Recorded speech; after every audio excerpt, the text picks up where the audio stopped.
Assalamualaikum warahmatullahi wabarakatuh. Perkenalkan, nama saya Maulidia Syakira dengan NIM 0704062207. Saya merupakan mahasiswa semester 5 dari Prodi Tasawuf dan Psikoterapi Fakultas Usuluddin dan Filsafat Universitas Negeri Sunan Ampel, Surabaya.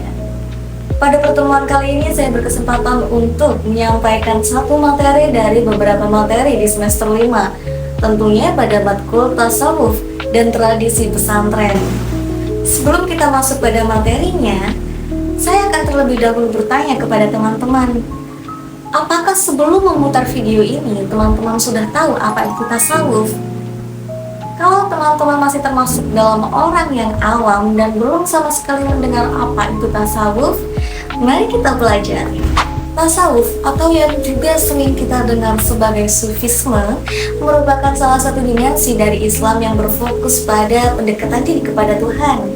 Pendekatan diri tersebut dapat melalui pengalaman batin atau dapat juga melalui meditasi, atau juga bisa didapatkan melalui pengembangan karakter akhlak terpuji.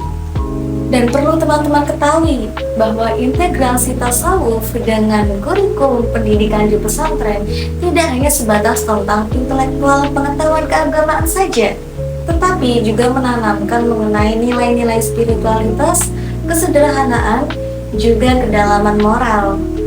Apa masih membutuhkan alasan mengenai kenapa sih khazanah tasawuf itu penting dalam pendidikan kurikulum pesantren? Mari kita bahas. Yang pertama, tentunya menyangkut mengenai alasan pembentukan akhlak. Tasawuf itu, teman-teman, mengajarkan tentang bagaimana pentingnya pengendalian diri, baik itu kesabaran, keikhlasan, juga tawakal.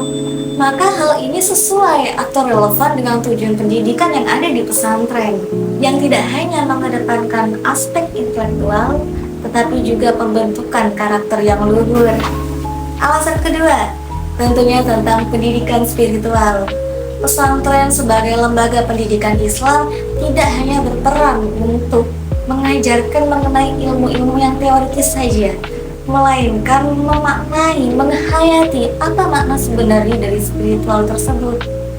Tentu tasawuf adalah solusi yang praktis untuk dapat menjawab hal-hal tersebut, bukan?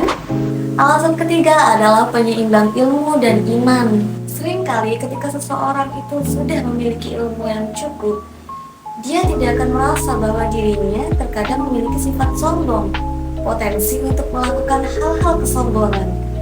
Maka dari itu, tasawuf menjadi pengingat bagi mereka bahwasanya ilmu itu tidak cukup untuk dipahami saja, tapi juga butuh untuk dihayati dan dipraktekkan mengenai ajaran-ajarannya.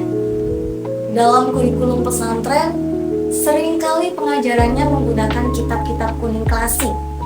Betul begitu, teman-teman?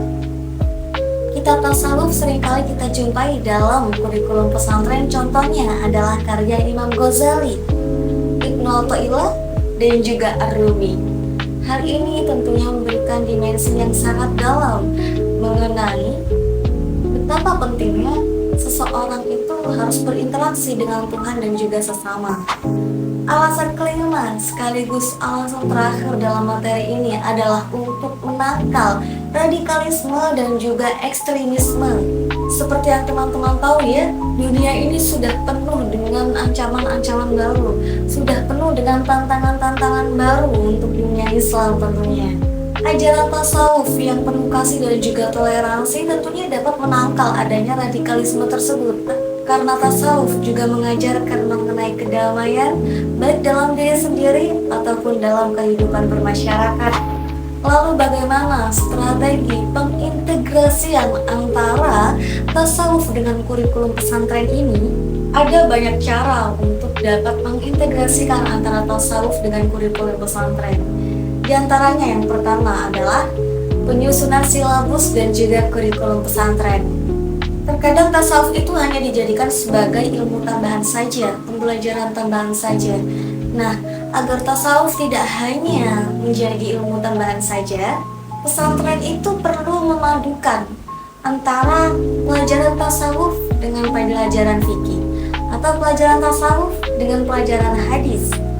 Begitu juga dengan pelajaran-pelajaran lainnya. Karena hal ini dapat memungkinkan santri untuk memahami tasawuf dalam konteks yang lebih luas. Yang kedua tentunya berhubungan dengan alasan-alasan yang sudah disebutkan sebelumnya, yakni pengajaran melalui kitab-kitab klasik. Kitab-kitab seperti Al-Hikam atau kitab Ihya Ulumuddin, bisa juga dengan kitab-kitab Rumi atau dalam kitab karya-karya Ibnu Arabi. Hal ini menjadi bahan yang sangat relevan untuk memberikan kesempatan kepada santri memahami tasawuf yang lebih mendalam. Selanjutnya adalah strategi menggunakan pembelajaran praktek. Selain teori, pembelajaran praktek saya rasa sangat penting ya dalam dunia pendidikan. Karena penting menurut saya untuk dilakukannya sebuah praktek agar santri juga bisa merasakan dan mengamalkan bagaimana sih zikir-zikirnya, bagaimana amalan-amalannya, bagaimana yang dinamakan dengan tafakur, apa yang dinamakan dengan muhasabah. Karena kita akan lebih paham dengan suatu teori jika kita juga mempraktekannya. Bukan begitu? Nah, dan ini akan meningkatkan kualitas spiritual mereka secara langsung.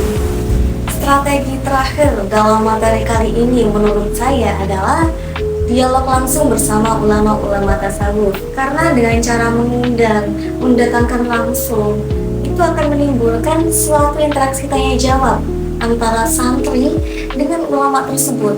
Apa yang santri tidak pahami, itu akan langsung ia tanyakan. Otomatis ini akan memperkaya dan memperluas wawasan santri mengenai tasawuf yang sebenarnya.